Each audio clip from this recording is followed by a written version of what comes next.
Olá, querido amigo, querida amiga, que a graça do Senhor Jesus Cristo esteja com cada um de nós. Seja bem-vindo ao curso bíblico Profecias para o Tempo do Fim, no qual estamos estudando o livro de Apocalipse. E o tema de hoje será a mulher e o dragão.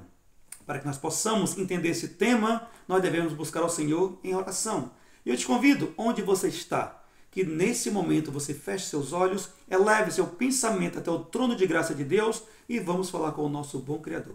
Oremos. Santo e eterno e amado e bom Deus, bom Pai Celestial, neste momento a Tua palavra será aberta.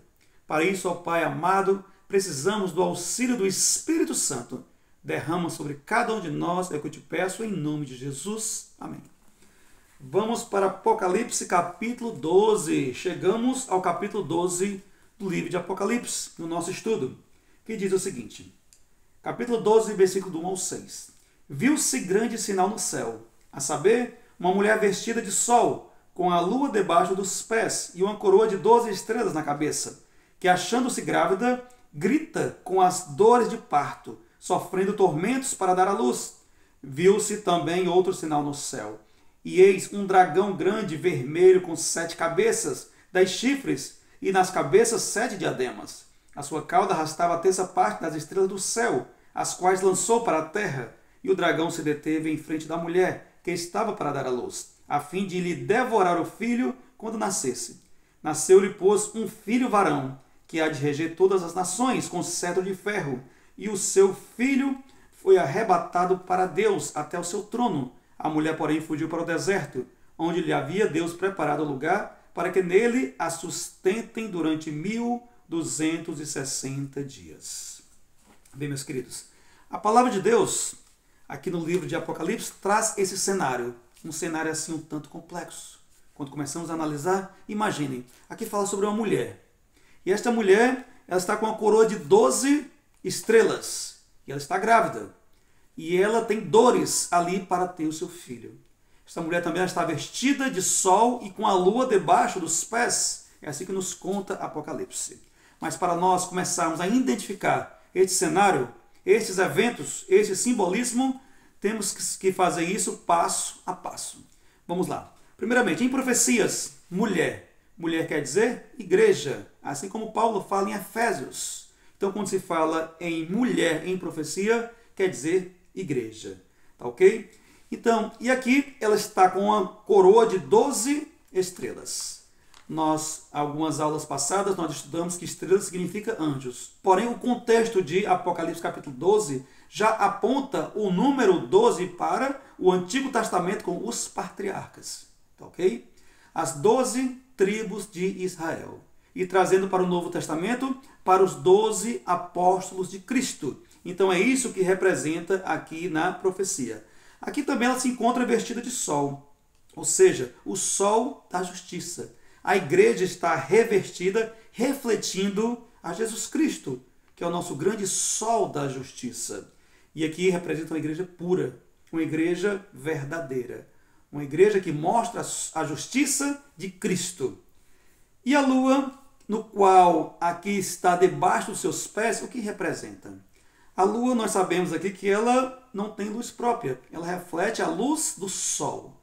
Então, aqui ela traz as leis das ordenanças que existiam no Antigo Testamento. Leis que já hoje em dia já não têm mais o seu devido vigor. Leis que foram cravadas quando Cristo foi morto na cruz. Que leis são essas, Daniel? É a lei cerimonial. É aquela lei que quando o pecador ele pecava, ele levava um cordeirinho na presença do sacerdote. Aquele cordeiro era sacrificado e o pecado do pecador era perdoado. Porém, com a vinda de Jesus Cristo, a sua morte e a sua ressurreição, ali essas ordenanças ficaram no passado.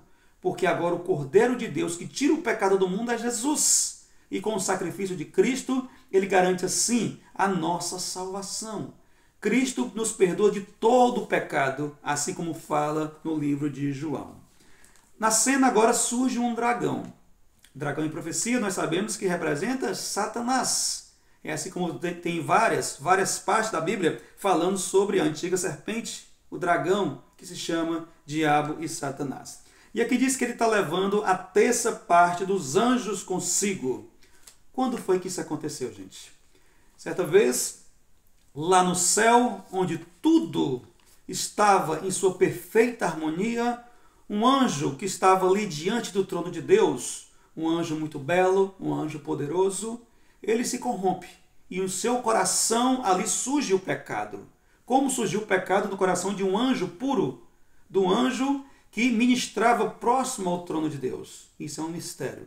Mas ali, o coração dele, ele se deixou ser corrompido. E a partir daquele momento, ele se volta contra Deus. E na sua revolta, ele consegue convencer a terça parte dos anjos do céu que fique ao seu favor. A palavra de Deus diz que aquele anjo ele foi expulso. E com ele, a terça parte dos anjos dos céus. Esse anjo chamado Lúcifer, quando ele veio para aqui, para a terra, agora é conhecido como Satanás. E a terça parte dos anjos que foram expulsos, os anjos caídos, são seus demônios. Nós podemos verificar esse relato na Bíblia, lá no livro de Ezequiel. Vamos abrir aqui a Bíblia em Ezequiel, capítulo 28. Ezequiel, capítulo 28, versículo 14 ao 17, que diz o seguinte: Tu eras querubim da guarda, ungido, e te estabeleci. Permanecias no monte santo de Deus, no brilho das pedras andava. Esse aqui era o anjo Lúcifer, lá no céu. Versículo 15. Perfeito era nos teus caminhos, desde o dia em que foste criado, até que se achou iniquidade em ti. Aquele anjo se achou iniquidade nele. E essa iniquidade que veio daquele anjo, ninguém sabe como surgiu. Isso aqui é um mistério. 16. Na multiplicação do teu comércio, se encheu o teu interior de violência, e pecaste, pelo que te lancei, profanando fora do monte de Deus, e te farei parecer, ó querubim da guarda, em meio ao brilho das pedras. Um anjo ungido, um anjo separado para um propósito ali de adorar o Senhor. Ele é corrompido, e aqui fala que na multiplicação do teu comércio, ou seja, ele começa a fazer propaganda para que os anjos ficassem contra o Criador. E aquela propaganda surgiu efeito. Porque dos anjos que tem no céu, que nós não sabemos a quantidade dos anjos, a terça parte deles ficaram a favor de Satanás. E ali foram todos expulsos do céu. E o versículo 17 ele conclui dizendo o seguinte: Elevou-se o teu coração por causa da tua formosura, corrompeste a tua sabedoria por causa do teu resplendor. Lancei-te por terra diante dos reis de pus, para que te contemple. Ou seja, ali ele se elevou no seu coração. Ele foi corrompido em relação a toda a sua formosura. Aqui nos fala que esse anjo é um anjo muito belo, um anjo formoso, um anjo inteligente e um anjo poderoso. Porém, agora ele se vai contra o Criador. E ele quer colocar o seu trono acima das nuvens. E ele quer ser semelhante ao Altíssimo. Como uma criatura pode ser semelhante ao Criador? E é assim que esse anjo ele quis, e foi por isso que ele foi expulso lá do céu. Isaías também nos mostra o que ocorreu lá no céu. Isaías capítulo 14. Isaías capítulo 14, versículo 12 ao 15, que diz assim. Versículo 12 ao 15.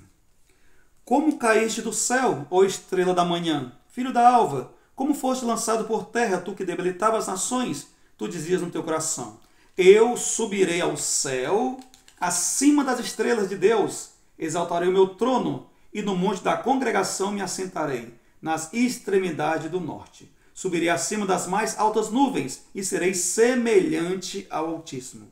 Contudo, será precipitado para o reino dos mortos, no mais profundo do abismo. Ou seja, aqui ele falou que o trono dele seria acima das nuvens. Ele seria semelhante ao Criador.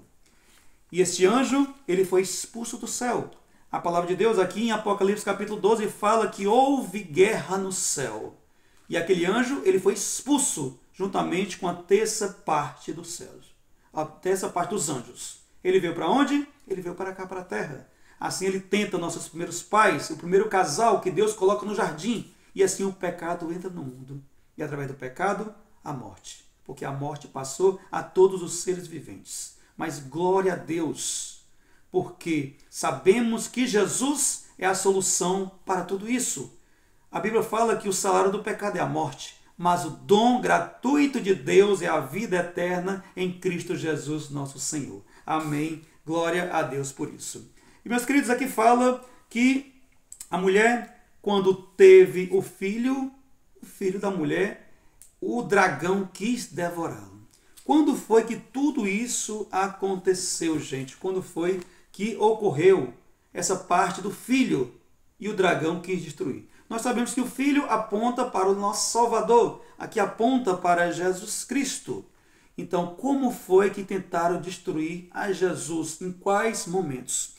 Essa profecia é interessante que ela volta para o livro de Gênesis. Ou seja, nós estamos numa profecia do livro de Apocalipse, mas ela aponta para o livro de Gênesis. Abra sua Bíblia no livro de Gênesis, capítulo 3. Capítulo 3, versículo 15. Capítulo 3, versículo 15. Que diz assim: porém, inimizade entre ti e a mulher, entre a tua descendência e o seu descendente. Esse te ferirá a cabeça e tu lhe ferirás o calcanhar. Aqui foi a primeira profecia da salvação. A primeira profecia que apontava para a salvação. Aqui chama-se proto-evangelho, o primeiro evangelho, que nos aponta para que Jesus viria e assim seria vitorioso. O inimigo tentou derrotar Jesus de muitas maneiras, tentou lhe ferir o calcanhar. Mas nós sabemos que Jesus ele pisou na cabeça da serpente e ali a destruiu. Quando foi que tudo isso aconteceu? Vocês lembram que quando Jesus era criança, Herodes, Satanás usa Herodes para que todas as crianças sejam perseguidas e sejam mortas. Porém, naquele momento, Jesus foi tirado de cena e levado para o Egito e ali pôde escapar das mãos de Herodes. Satanás tentou matar Jesus Cristo de várias e várias maneiras. Tentou acusá-lo, tentou fazer com que o povo se revoltasse contra Cristo através dos fariseus. Foi tentado lá no deserto por Satanás. Mas Cristo ele sempre foi vitorioso. Agora, esta profecia nos mostra que no futuro viria a Jesus, que apontava para a salvação, nos leva também para Mateus, de Gênesis. Leva para Mateus capítulo 1. Primeiro evangelho, Mateus capítulo 1, versículo 23, que diz assim: eis que a virgem conceberá e dará à luz um filho, e lhe será chamado pelo nome de Emanuel, que quer dizer Deus conosco. A profecia apontava para que no futuro viria o Filho de Deus, nascido de uma virgem, para que assim Deus habitasse conosco. E assim se cumpriu na pessoa de Jesus Cristo. Ela também nos conduz para Isaías, o profeta maior, Isaías capítulo 9, versículo 6. Isaías capítulo 9, versículo 6. Diz o seguinte, é um verso muito lindo aqui que vem de Isaías. Porque um menino nos nasceu, um filho se nos deu, o governo está sobre os seus ombros, e o seu nome será Maravilhoso Conselheiro, Deus Forte, Pai da Eternidade, Príncipe da Paz. Glória a Deus por isso. Então, meus queridos, tudo se cumpriu na pessoa de Cristo Jesus, que um dia veio, morreu por nós na cruz do Calvário, para assim nos conceder a salvação.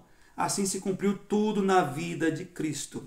E Cristo, através do seu ministério, ali ele cumpre o plano da salvação. O plano que nos conduz à cruz de Cristo, para que assim o sacrifício do Senhor possa valer a pena nas nossas vidas, mas isso só vai valer a pena quando nós aceitarmos. Porque aquele sangue que Jesus Cristo derramou na cruz do Calvário, se ficar somente lá no chão, não vai fazer efeito algum. Mas se nós aceitarmos esse sangue ser derramado em nosso coração, aí sim valerá a pena, porque o sacrifício de Cristo valeu a pena nas nossas vidas. E nós percebemos que a igreja ela foi muito perseguida. Aqui fala, a mulher foi perseguida. O filho, ao nascer, cumpriu todo o seu ministério, e aqui nós lemos que ele voltou para o Pai, ele volta para o seu trono. E a igreja aqui na terra sempre foi cuidada por Jesus Cristo. Aqui fala no período de 1260 anos. Já estudando sobre isso, quando transformamos no princípio dia, ano profético, sabemos que foi 1260 anos que o povo de Deus foi perseguido pelo poder romano. Uma perseguição da Idade Média, da Idade das Trevas, que inicia em 538 e só cessa em 1798. Então, esse período de perseguição, sempre o Senhor cuidou do seu povo. O seu povo passou por grandes e grandes perseguições, mas Deus sempre estava ali com ele. E na Idade Média, nos conta a história de um jovem chamado John Hus, da República Tcheca.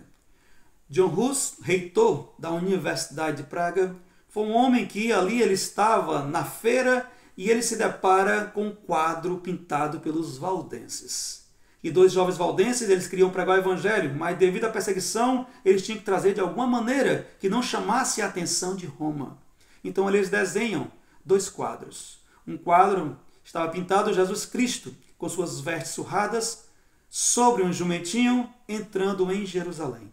Do outro lado estava um quadro com o Papa sobre um cavalo branco, todo ornamentado com pedras preciosas. E aquele quadro chamou muita atenção de John Hus, no qual passou a estudar a Bíblia e viu que aquele poder regente era um poder falso. Era um poder que levava as pessoas a adorar imagens, que levava o povo à idolatria, que não deixava o povo estudar as Sagradas Escrituras, porque eram confiscadas. Aquele homem se levantou contra Roma e passou a pregar juntamente com o seu companheiro chamado Jerônimo de Praga. Aquela dupla missionária passou a pregar o evangelho verdadeiro e eles foram perseguidos.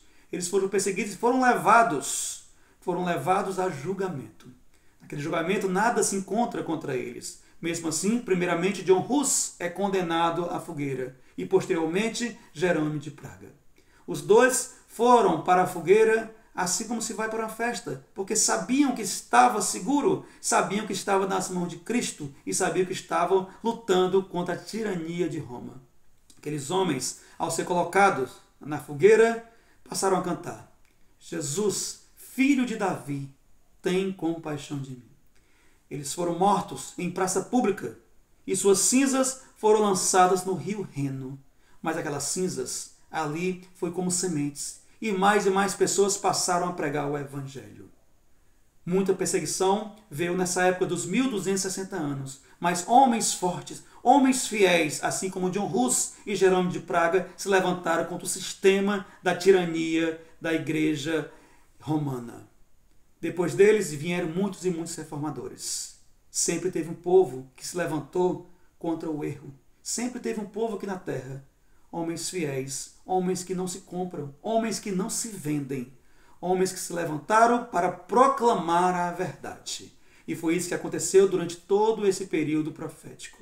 E hoje estamos vivendo um período de refrigério, glória a Deus. Por isso que nós devemos aproveitar o máximo possível para pregar o evangelho. Para quando vier tempos de perseguição, nós possamos assim ter pregado o evangelho para mais e mais pessoas. Faça a sua parte.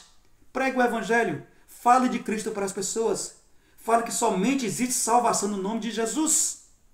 Que o sacrifício que Jesus Cristo fez na cruz do Calvário valeu a pena. Foi um sacrifício completo. Foi um sacrifício que ele fez que atingiu todos aqueles que nele crê. Então vamos falar do amor de Cristo para todas as pessoas. Este é o meu, este é o teu dever. Estudemos a Bíblia Sagrada para que assim o Senhor possa nos usar para levar a sua mensagem a toda criatura. Amém?